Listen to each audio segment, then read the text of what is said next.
Welcome to Mountain Stream TV. I'm Avram Friedman, and this is another episode of the Community Preservation Forum.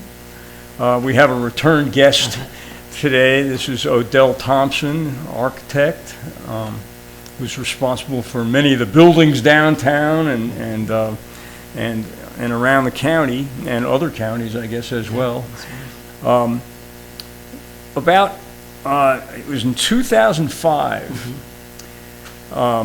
That Odell and I got together at one point, and this was during the period of when the Southern Loop bypass was being considered in Jackson County. I guess it's still being considered. And there was a group called the Smart Roads Alliance, and we were thinking about alternatives to building the Southern Loop bypass and what could be done to the 107 corridor, which is now under construction. And we had this brilliant plan that we actually submitted to the DOT, the state DOT, at a public hearing at the courthouse at the Justice Center in Jackson County. Do you want to describe a little bit about what this plan was that we had talked about? Well, it was a multimodal concept of different types of transportation systems to serve our county, but then also to connect our county to other counties in the state. And it started at the small scale with walkable distances to nodes where you might take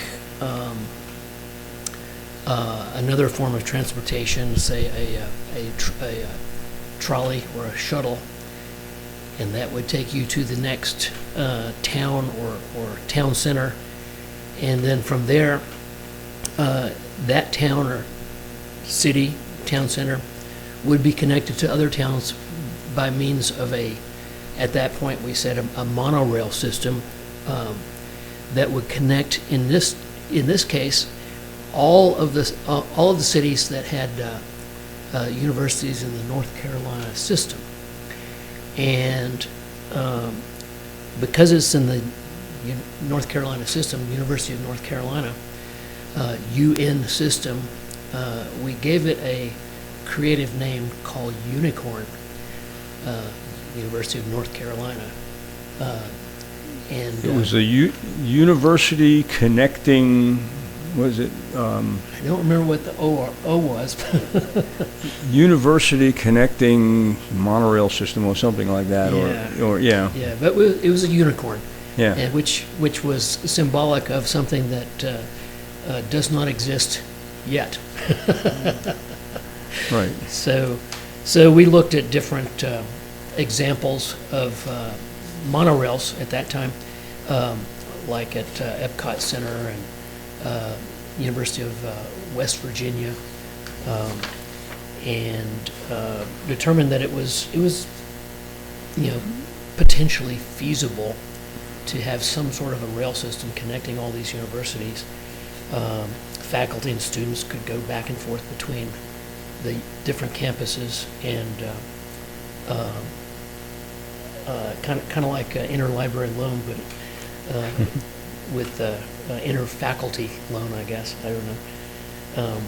The idea was that students could maybe even commute from one campus to the next to take courses. Exactly. Yeah. And faculty could move as well. And Yep. Yeah. So we came up with a couple of diagrams. This shows the different modes of transportation. I don't know if you can see that, and it's moving. Sorry. Different modes of transportation.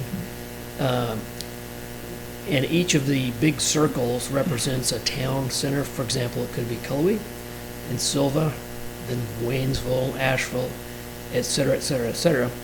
The green circles represent maybe a trolley system within that community that connects you. Once you get off of this the red monorail, then you're on the trolley system that takes you to all the different parts of the town, including, for shopping, for medical, for entertainment.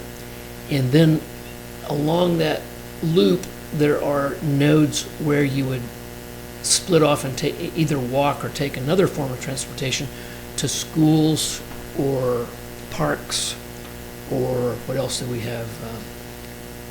Neighborhoods. The neighborhoods would be circled around this transportation system so that everybody could walk to the next level of transportation, and then take the trolley to the next level of transportation, and then take the monorail to the next city or town. Anyway, that's what this diagram represents in a very simple way. And it's, in a way, it takes us back to a time. At one time, the rail system in this country was much, much more extensive than it is today. Yep. You could get almost anywhere by rail. In fact, I was told by an old a man who's no longer with us, who's a neighbor of mine. His name was Ralph Garrett. This was back in the 1980s. I did a video interview of him, and he told me about his childhood here, and he remembers when the first car was driven into Jackson County. They didn't have any roads, Right. but they had, the only way to get to Asheville was by train. Mm-hmm. And, there was a train that did that, and people didn't do it very often. It was something you maybe did once or twice in your lifetime. Mm-hmm. It was like a pilgrimage to Jerusalem or something, And the whole country was connected by rail in that way. And I think what happened was when the automobile came into prominence and automobile companies became powerful politically, they diverted funding from the railroads, and instead federal funding went into building roads to accommodate cars.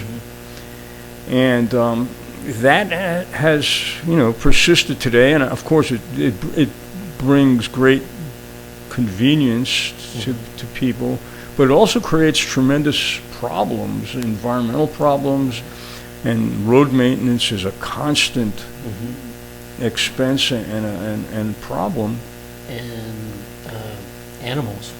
We kill a bunch of animals. Well, it destroys habitat, and railroads, tracks, we can still find old railroad tracks that go through areas of the country that are not visited anymore and not seen by many people. And instead we create these wide corridors to accommodate roads. Yeah. And this all came to light in 2005 and before that and since then, when the DOT proposed the Southern Loop bypass, which would have cut through one of the most pristine areas left in Jackson County, and displaced a lot of people, private homes, and just changed the environment to a large extent. Would have disrupted the lives of many, many people. And so we were looking, and I suppose are still looking for an alternative to doing that. And the reason for the Southern Loop bypass proposal was because of the traffic on 107 between downtown Silva and Cullowhee and the university. And there was this plan to vastly expand the university, and so they were anticipating even more traffic. Right, and at that time, a lot of the university students were, every weekend they would go home, they didn't live here. Yeah. They would go home to Waynesville or Statesville. And so Friday afternoon, 107 would just be a parking lot. And it was going to get worse because Western Carolina was growing at the time. And so they were trying to find a solution to solve that puzzle. Which, by the way, is not as big a puzzle now because of the students, because a lot more students live here. but we would also have a lot more population, so Yeah. it's still a problem. Yeah, and the population continues to grow. And now, of course, there is this 107 project, which, of course, is displacing many businesses, but it is probably necessary. I mean, from my perspective, the plan is to put in bicycle lanes Right. and make it a much safer corridor to drive on, because right now there's 50 different places or more that cars are coming in and going out. The suicide lane really The is that. suicide lane in the middle, and there are accidents there frequently. I mean, I've witnessed Yeah, several accidents myself, and I'm sure that it's not a safe road to drive on, but unfortunately, some 50 businesses are going to be displaced. And the irony is it's not going to reduce the amount of traffic, it's just going to make it safer.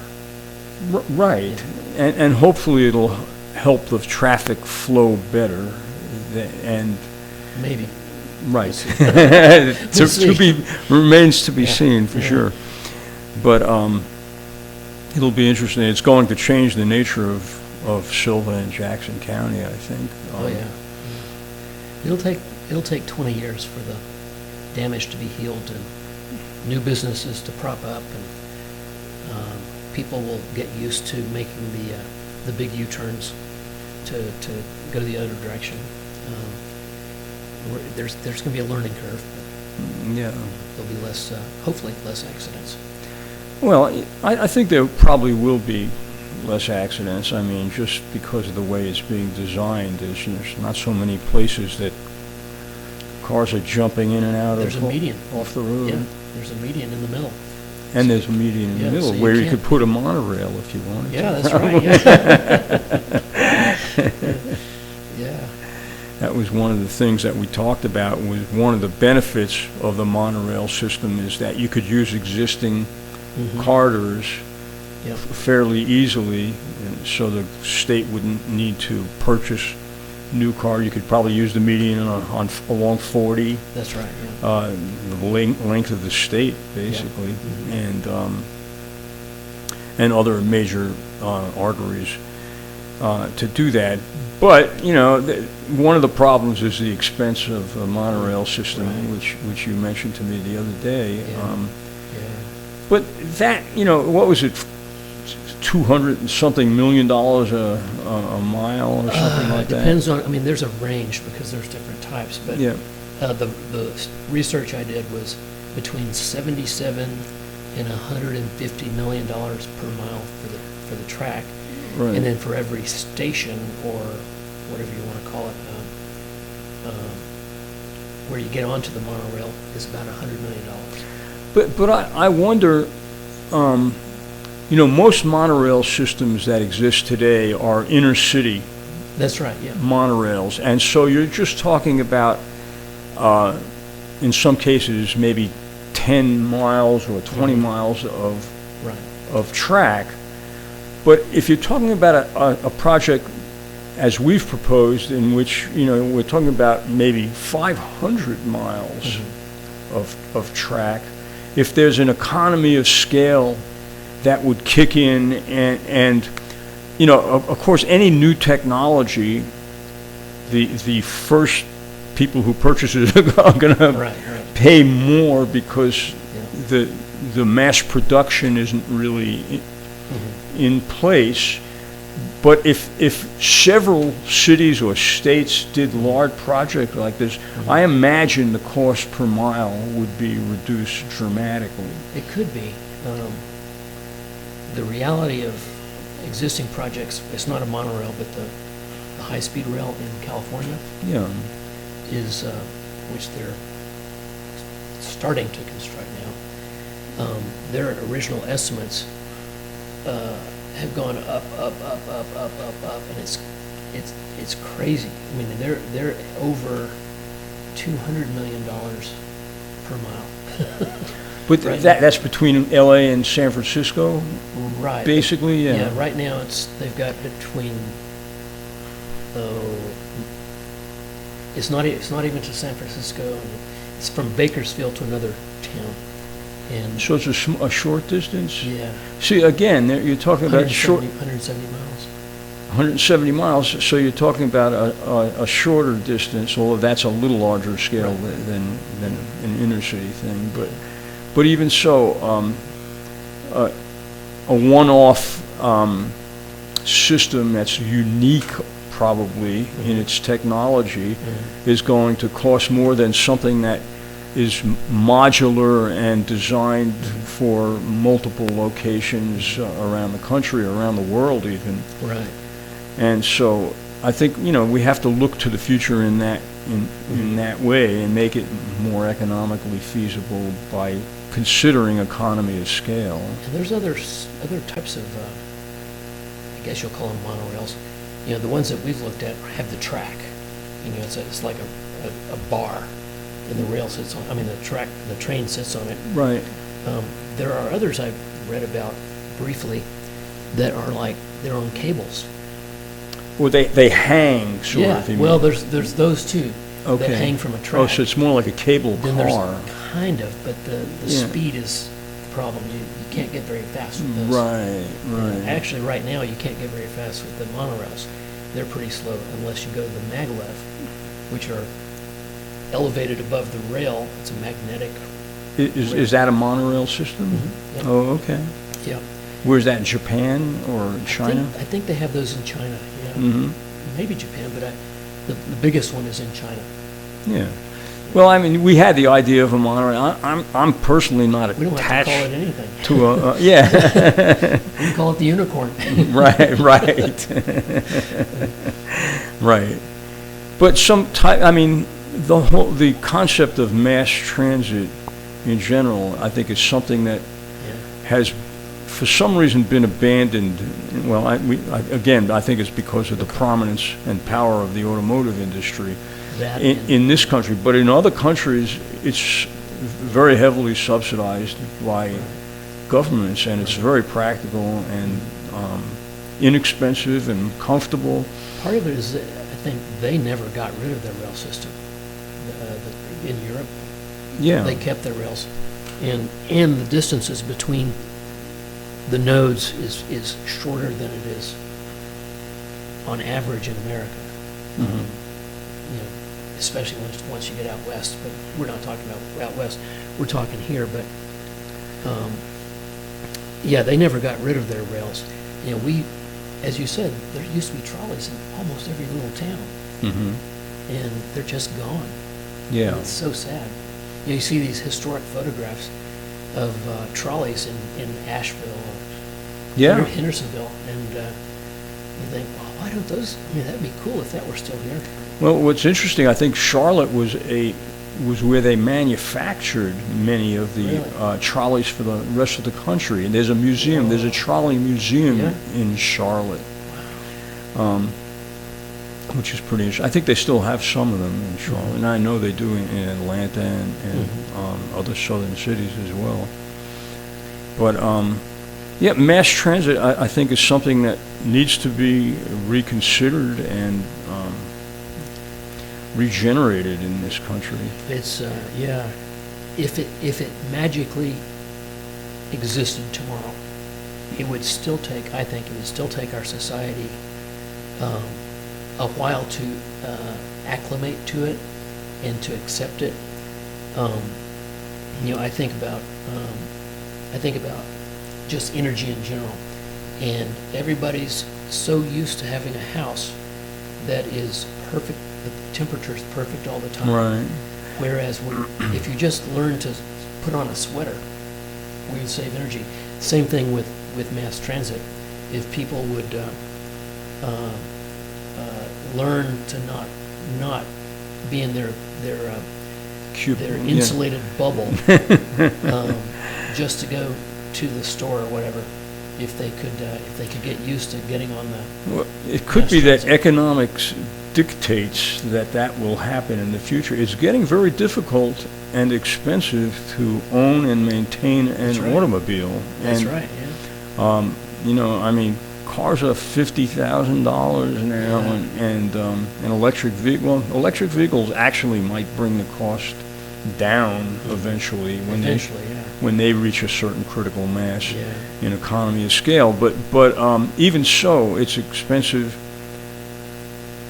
not only for individuals but for governments to maintain the roads that are needed, and everything is being stretched thin now. As our civilization matures, for better or worse. Immatures. And in fact, I heard this very interesting interview, I believe it was on NPR, with the CEO of Ford Motor Company, and he was saying, I just heard this recently, that Ford Motor Company is preparing for like 10 years down the line when most people won't own cars anymore. Really? And he was saying that it's going to be like drive share. Like you want to go somewhere, you punch in your destination, a car will come and get you and take you where you want to go, and it'll be much cheaper than having a car that sits in your driveway 95% of the time, and you're paying for it full time. You're paying to buy it, to maintain it, to insure it, and to fuel it. And you won't have to do that anymore. All you'll have to, whenever you want to go somewhere, you just dial in your destination and the car will come and get you, and you'll pay $25 or whatever it is to go shopping. But it'll, on an annual basis, it'll be far less expensive than owning your own car. Right. That's an interesting concept. Yeah. Yeah. I think our society has become used to what happened as far as with the cars, with the dispersion. Our population has dispersed away from central towns and cities, and maybe that could start to come back as we as it becomes more expensive to have our own cars. Maybe people will start to move back into the towns so that they can actually walk to the towns. So walkable communities, which I think is the goal of a lot of urban planning now, almost everywhere in the country. Of course, in more rural areas. But what's happening is that a lot of rural areas are becoming urban areas too. It's almost like new cities are developing almost everywhere. But you wonder how sustainable it all is. Eventually, we're gonna. Can't be. Right. We have to start building up instead of out. If we want to maintain any farmland and all of these issues that come to rise because transportation is a big part of it.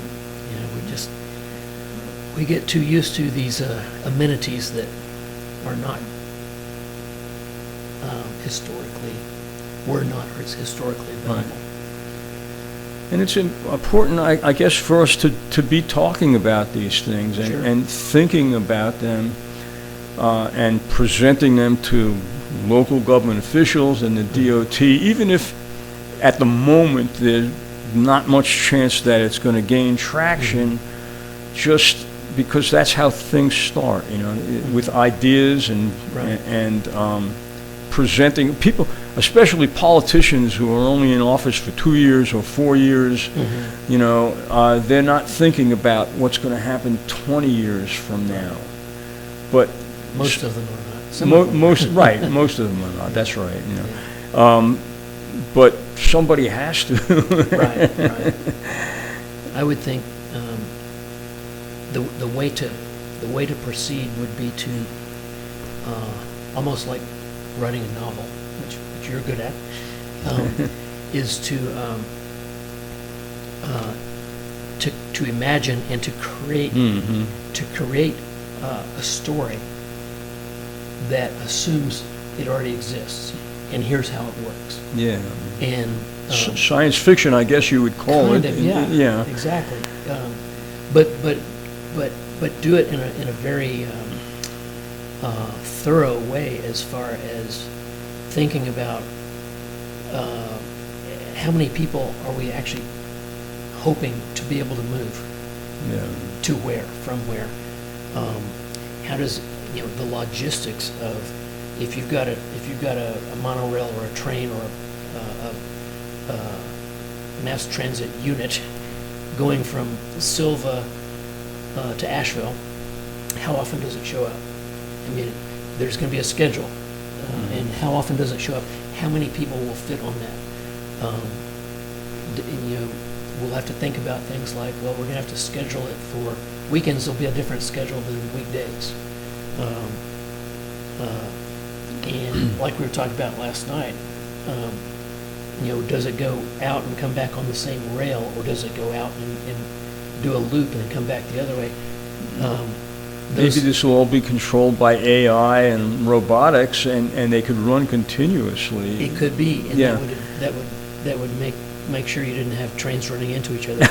Hopefully, Right. but Well, I imagine there'd be two tracks or a loop, I guess, maybe, Typically- in different places. that's yeah. right. Typically, there's two tracks, Yeah. and then there's something in the middle where you get on. Right. But even so, that we'll have to think about that Yeah. when we imagine. And when you get to a town, is it going to split into 4 or 6 tracks so that Well, the trolleys will take over at that point. at that point, yeah, Yeah. but you still have to think about coming back, and if there's a train coming this way, that it's going to have to be on a separate track so that then it can come back, switching, like a switch yard. Well, or it could be just two tracks, Yeah, and the train could go in either direction.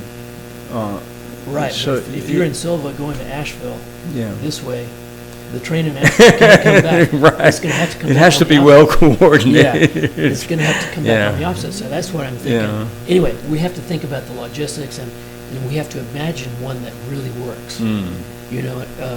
Maybe the monorail or the mass transit, whatever it is, comes in here, and then there's a loop, and it's a beautiful loop around a park or something. And that's where it loops and comes back to the other town.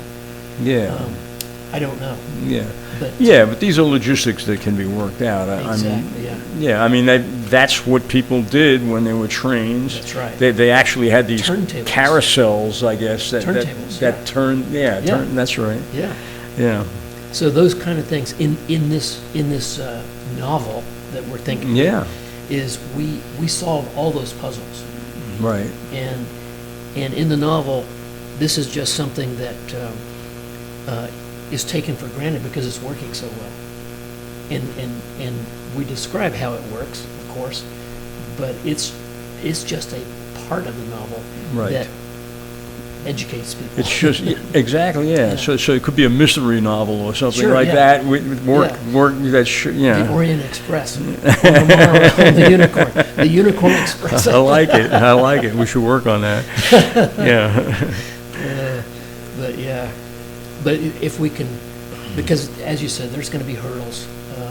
The greatest hurdle is the money, probably. Yeah. But if we can make it believable, then, and we can make it desirable, then the money will come. Well, I think you're right, and the need is there. That's the thing. Yeah. Yeah. I wonder. You and I are both disciples of Buckminster Fuller. Oh yeah. Did he have anything to say about mass transit? I know he designed cars. The three-wheeled car. Yeah, the teardrop-shaped Right. vehicle. Honestly, I don't know. I need to. I'm dig sure into he had it. things to say about not only mass transit, Everything. but about urban planning. Oh, yeah, Yeah. I'm sure he did. I don't know. I don't know for sure what he said, but I've got some books. We should look that up Yeah. and see if he had anything to say about it, because he Yeah. always has such brilliant Yeah. and practical ideas. Yep. And there are others, of course. I'm trying to think. What's his name? The Rocky Mountain Institute. Amory Lovins, yeah. Yeah. Amory Lovins, also someone else who probably has ideas about mass transit, I would imagine, Yeah. that we should tap into. But I think your thoughts about the way they used to do it is Yeah, a good place to start, yeah, because they figured out a lot of stuff. they did. because, There was a vast network of railroads That's right. in this country. so it's not like reinventing the wheel. That's true. We're just making it better. Right, high speed Right. and modern technology that maybe uses solar energy along the track to Yeah. to run and Yep, exactly. yeah, Why couldn't you have solar panels and windmills in the same corner? absolutely, yes, yeah, exactly. Yeah. It could be even on the tracks, you know, if there's two rails Mm-hmm. in I don't know. Yeah, Who knows? Yeah, yeah. There'd have to be two rails, but that should definitely be incorporated into it. yeah, solar and wind. Yeah. And of course, the same technology that they use on electric cars now. When you're braking, you're creating energy for the battery. Yeah. So all of the technology that's already here, plus some new technology that we'll have to imagine in our novel. And again, I think AI is going to probably be a big part of it in robotics. You probably won't need anybody on it to. Oh, yeah, it'll be It'll be self-driving. self-driving, I would imagine. Yeah. So I don't know if you've Elon Musk, you know, is saying that I think he's saying in like 10 years nobody's going to work anymore. That AI and robotics are going to do everything, and human beings, all people will be getting a universal income, Uh-huh. you know, from birth to death, I guess. How boring. and it's going to be a system of abundance. This is what he says. Yeah. But then he poses the question, I don't know what we're going to do with all our time. You know? If none of us are working, Right. I guess we can all go hiking and pursue Art. art Music. and exercises of the mind. But who knows, you know, what the world will be like 10 years from now, because technology is accelerating. Yeah. You know, it's not just improving, Yeah. but, you know, if you think about like when we were younger, well, and I'm older than you are, but I mean, you know, the idea of holding a computer in your pocket was something out of science fiction. Yeah. You know, Star Trek. Yeah. Beyond Star Trek. Yeah. I mean, Star Trek didn't even have that. Right. You know, a lot of things that are around Sure. today. We still don't have, you know, what is Beam it? me up. Yeah, beam me up, Scotty. But there's a lot of things we have that they didn't have, Yeah. you know, and more compact. And so who knows, you know, that was between 1970 and 2000, this incredible revolution Yep. in technology took place and is still taking place, only it's getting faster and faster and faster. So what's 10 years from now going to be like? You know, there's somebody was saying that 10 years from now, half the people will be employed in jobs that don't even exist today. And Elon Musk is saying nobody's going to be employed in anything. Yeah. Wow. I can't even imagine that. It's strange new, brave new world we're entering. Oh, man. Yeah. Yeah. So,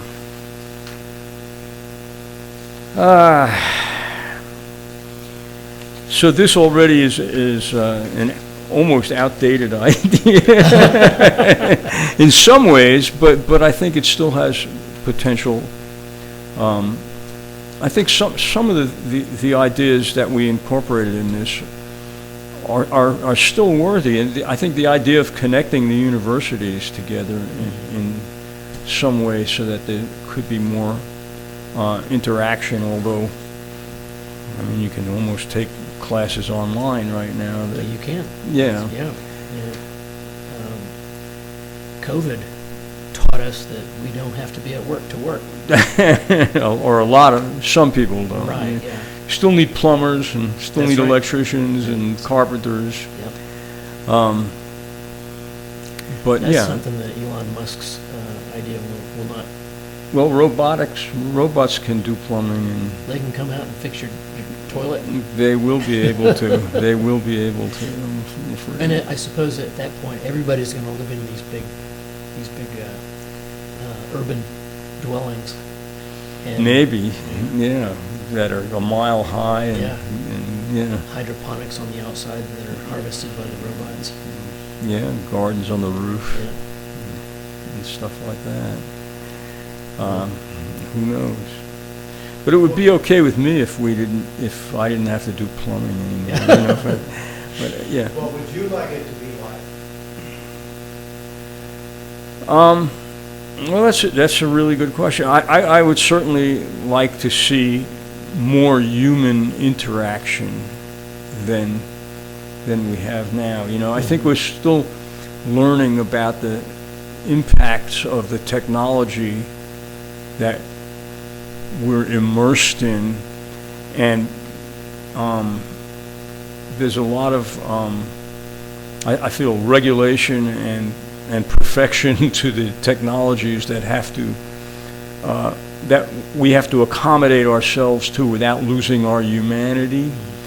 And so I'd like to see the role of technology I don't mind if technology takes over the menial tasks, you know, from plumbing and to harvesting crops and things that harm our bodies, you know, that cause chronic diseases these days, you know. That's fine with me, but I still think that human beings need to be in charge of the whole thing. If we lose that, then we lose our humanity, and I think also, again, the human interaction, instead of only talking to people on text messages and on Zoom, and you know, needs to be replaced. And maybe that will come about naturally as walkable communities are developed. You know, we're still evolving as a species. I think that's what this is all about. Although in the walkable communities that I've visited, I still see people doing this, crossing the street. Yeah. And I'm as guilty as anybody about the atrophy in my brain that's occurred because of technology. I don't know how to spell as well as I used to spell. Whenever I write, I feel Yeah. like I'm paralyzed almost. Yeah. It's difficult to You're used sign to my typing, name yeah. or to anything. Yeah. Maybe that's partially my age, but No, I'm just out of practice in doing that. yeah. No, but that's what I would hope, is that at some point we can cross a hurdle with the technology and get back to actually learning things and wanting to learn instead of counting on. We don't have to learn anything anymore because we can ask Siri or Google, and so we don't have to remember anything because it's all right there. If we can cross a threshold and not count on that, that's what I would hope for our future, is that we can somehow get beyond our. It's like sucking our. I think we're in the sucking our thumb stage of evolution. Well, I feel like the technology is just accelerated so much faster than human beings have been able to assimilate Right. it. You know, Yeah. I mean, it almost seems like people who are born now and since 2000, like computers and cell phones are extensions of their hands. You know, they could do anything on them. Right. Where I have to think and figure it out, they don't have to. It's all innate to them, sort of. One example that's kind of, I just thought about this. Last night, we were playing chess at a venue here in town, and every Monday night they have music bingo. Yeah. And, that's supposed to be a game where you're challenging your mind to remember things. They allow the participant, the contestants, to use their phone to identify the song. So, What's the purpose of that? Yeah. and people love it, but what that's Just where we training you how to use the phone better. It's supposed to be a fun thing that stretches your brain. It's a puzzle that you're supposed to solve. However, if you're playing chess, Yeah, that's true. That's it different. does test your brain to try to do that while the contest is going on at the same I time. just can't do it. Yeah. I just have to leave It is a distraction. Yeah. Oh, man. Yeah. And incidentally, we do play chess every Monday night at Lazy hiker. that Lazy Hiker at 5 o'clock, and you're welcome to come drink a beer and play chess with some pretty good chess players. Actually, Yeah, you're right, we've got a group of maybe 20 people. They don't all come at once, but we always have about 10 or so people who come and play chess, and it's a lot of fun. And when we get this mass transit thing going, we'll have a chess car. Ah, we can- oh, It'll be yeah. like the dining car, the bar car, but it'll be the chess car. As well, or other games. People could play backgammon if they want. Go. Go, yeah. But yeah. But I like, and there's another advantage of this, like when I was working with the Canary Coalition, I would frequently have to travel to Raleigh. Yeah. And sometimes I'd have to get to Raleigh by 9 o'clock in the morning for a committee meeting or something a legislative committee meeting that I had to attend as a part of our lobbying effort. And that meant that I had to get up at 3 o'clock in the morning and drive, this is a 5-6 hour drive to get there. And into the rising sun, which is that's blinding. right. It was terrible, Yeah. I would have given anything if I could have paid $25 or Right. whatever to hop on a absolutely. train Yeah. and read a newspaper or sleep until I got there. There are advantages to mass transit, although there may not be the convenience you have of your car. But for a long distance like that, there's a lot of advantage to it. And I got used to it living in Boston. yeah, I didn't have a car. yeah, I used mass transit. And if we wanted a car, we'd go rent a car for a weekend. And yeah. so, we loved it. And you're right. You could sit on the train and read, or you could sit on the train and I remember the night, or the morning after the Red Sox got beat by the Mets in the '86 World Series, and it was like a funeral train. Everybody was just looking at the news, and it was dead silent. Oh, But it was great because it was a community, and we were all hurting together. See, I had the exact opposite experience. I was a Met fan, I know. and that was when Buckner kicked that ball. Yeah. That was a catharsis for Met fans. 'Cause Yeah. that was a great year, 1986. Dwight Gooden. Anyway, yeah. Darryl Strawberry. Yeah, Darryl Strawberry, Lenny Dykstra. Was it Mookie Wilson that hit the ball? I think it was Mookie Wilson who hit the ball that went through Buckner's Yeah. legs, yeah. But they had already tied the game. They were behind, and if that would have been the end of the World. Yeah, it would have been the end of the World That's right, Series. yeah. Yeah. And, Anyway. That's a mass transit story, though, because that's the morning after on the Green Line going into work. And that Green Line, by the way, went right by Fenway Park. Oh, interesting.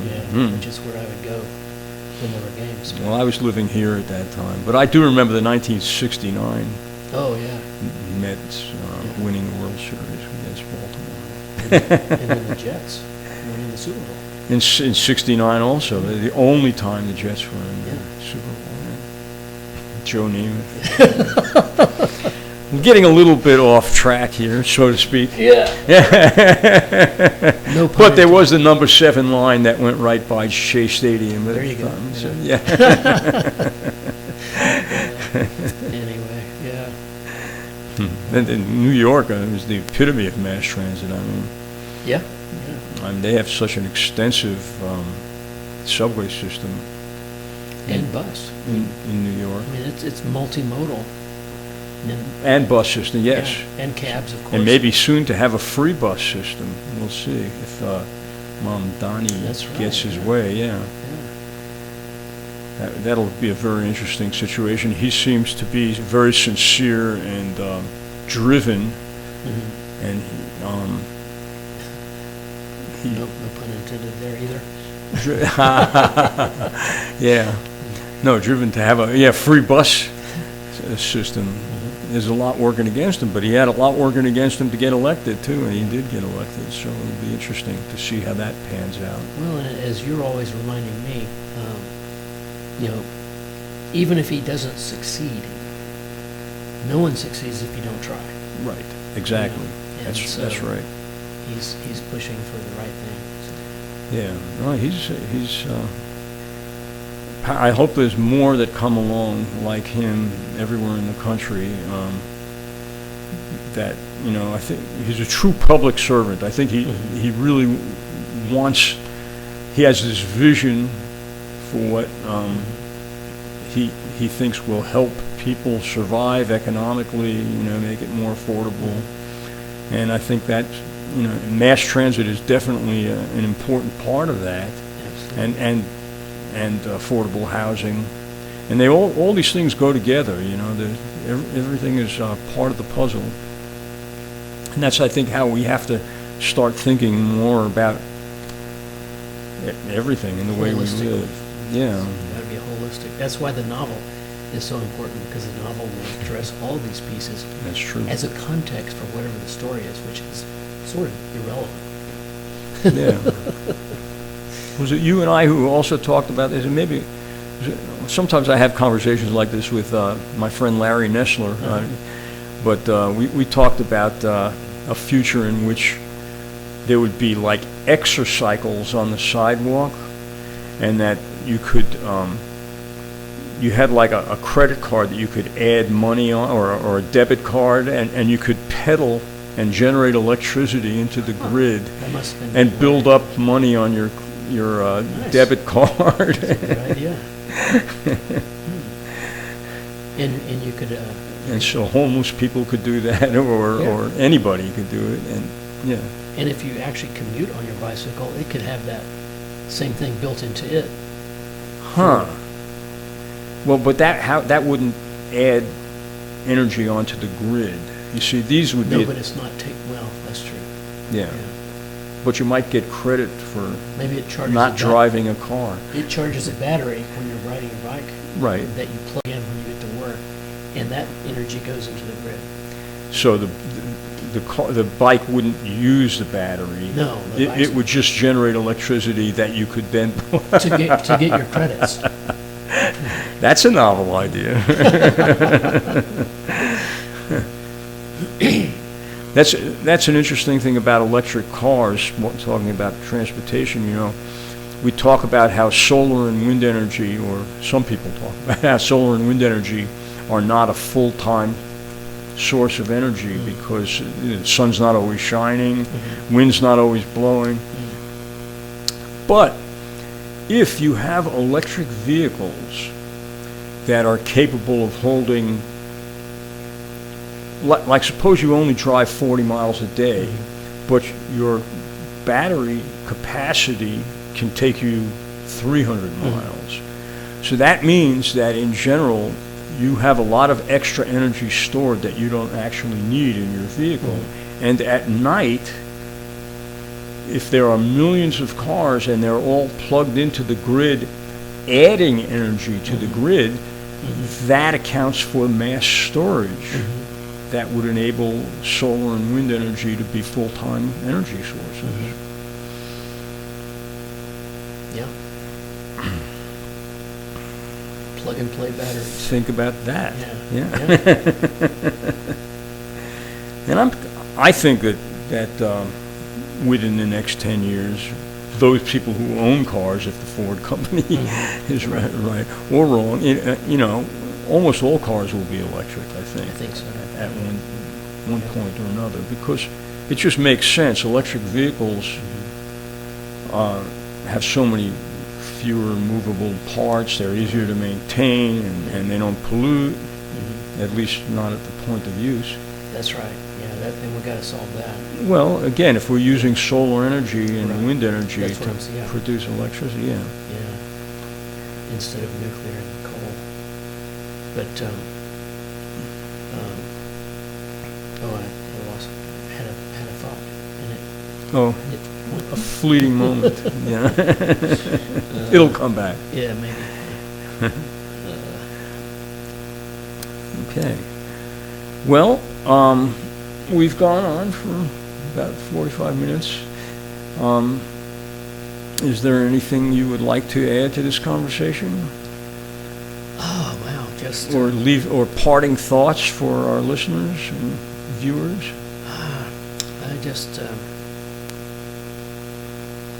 I just would hope that, as we're talking about what we want to see in the future, I would hope that we relearn to come together again physically more, closer physically, so that mass transit can make sense again. And that's not 100%. We're always going to have rural areas, but if our society can unlearn some of the conveniences that we think are rights, and I don't know if that's the right way to put it. I think we'll grow into new habits based on what it takes to survive as a species. I think life Yeah. tends to evolve in ways that are more survivable.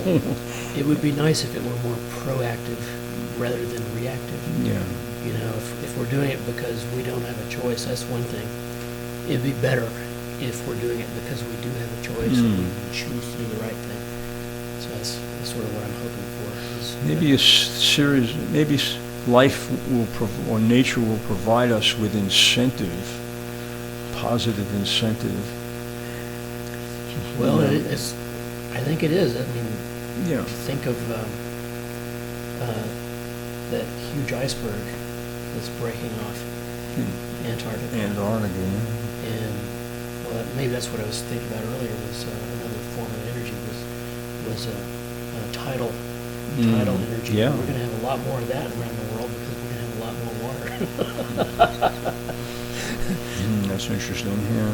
But anyway, yeah. So I just hope that we become more proactive and less reactive in the right directions. Yeah. Ron, you have anything to add to this?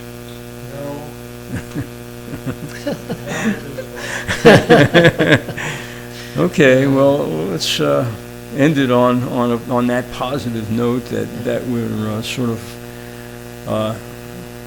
putting some ideas out there, and hopefully we'll plant seeds that will sprout and branch off into the right directions that move us into a more positive outcome. Yeah. If we don't do it, maybe no one else will. So, Yeah. yeah. Well, thank you again, Odell, and maybe we'll continue this conversation it's fun. on another front. And thank you, Avram and Ron, for hosting these intellectual. What's the right word for it? Exercises. Yeah, it's fun. Yeah, and just exploring our minds, and I think that's a good thing. That's what maybe schools should be, and And Yeah. education should be about exploring ideas and thinking about how we can make things better. Stretching our level of comfort. Yeah, absolutely. Okay. All right, thank you all. Thank you.